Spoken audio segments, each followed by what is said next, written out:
నాకు తెలిసి అయితే దాదాపు మా ప్రజలు అయితే కోరుకుంటున్నారు, మార్పు కావాలనుకుంటున్నారు. కాబట్టి ఈసారి బాబు గారికి ఓటు. ఎందుకంటే ఏం చెప్తారు? ఎందుకంటే మాకు ఎడ్యుకేషన్ పరంగా చూసుకుంటే, స్టూడెంట్స్ పరంగా చూసుకుంటే జాబ్స్ లేవు కాబట్టి మేము ఇక్కడికి వచ్చి జాబ్ చేయాల్సింది. కాబట్టి బాబు గారు వస్తే జాబ్ వస్తుందని మా ఆకాంక్ష. ఓకే, జగన్మోహన్ రెడ్డి గారు మరి వైనాట్ 175 అంటున్నారు కదా.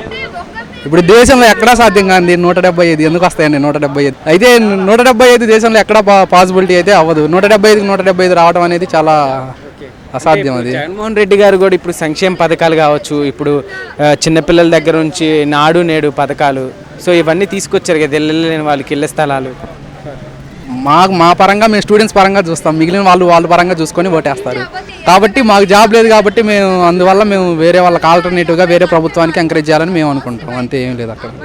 వచ్చిన తర్వాత ఇప్పుడు వైజాగ్లో ఐటీ కంపెనీస్ తీసుకొచ్చామన్నారు కదా, మరి వాటిలో ట్రై చేయలేదా? అవును, వాటిల్లో ప్రాసెస్ వర్కింగ్ స్టార్ట్ చేయాలి కదా. ఒక మంత్రి ఉన్నాడు, కోడిగుడ్డు మంత్రి. ఆయన చెప్తాడు కోడిగుడ్డు పెట్టిద్ది వస్తుంది అన్నాడు. ఎప్పుడు వచ్చింది, ఎప్పుడు రాలేదు.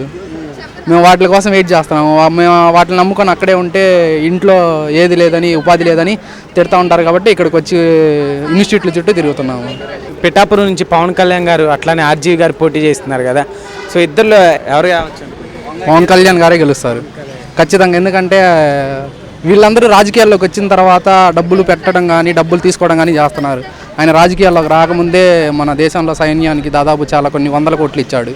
తర్వాత ఆత్మహత్య చేసుకున్న రైతులకు ఒక్క కుటుంబానికి 1 లక్ష ఇచ్చారు. కాబట్టి ఆబ్వియస్గా ఆయన వైపు ప్రజలు చూపుతున్నారు. పవన్ కళ్యాణ్ గారికి చంద్రబాబు నాయుడు గారు ప్యాకేజ్ ఇచ్చారు, అందువల్లనే టీడీపీకి సపోర్ట్ చేస్తున్నారు అంటున్నారు. ఇప్పుడు ఆయనకి సినిమాలు తీసుకుంటే డబ్బులు వస్తాయి కదా, ఆయన ఎందువల్ల ప్యాకేజీ తీసుకొని చేయాల్సిన అవసరం ఆయనకేముంది? ఆయనకు ఒక రోజు 2 కోట్లు వస్తాయని ఆయన డైరెక్ట్గా చెప్తున్నాడు. ఆయన ఒక రోజులో 2 కోట్లు వస్తాయి నాకు సినిమా తీసుకుంటే, నేను ఎందుకు వస్తున్నాను ఇక్కడికి, మీకోసమే వస్తున్నానని ఆయనే చెప్తున్నాడు. ఎక్స్పెక్ట్ చేశారా బ్రో ఆర్జీవి గారు పిఠాపురం నుంచి ఎమ్మెల్యేగా పోటీ చేస్తారని? తెలియదండి, అసలు న్యూసే తెలియదు ఇంతవరకు. ఆయన చేస్తే కన్ఫామ్గా ఓడిపోతారు. సో ఫైనల్గా ఏం చెప్తావు ఏపీ ప్రజలకి? చంద్రబాబు.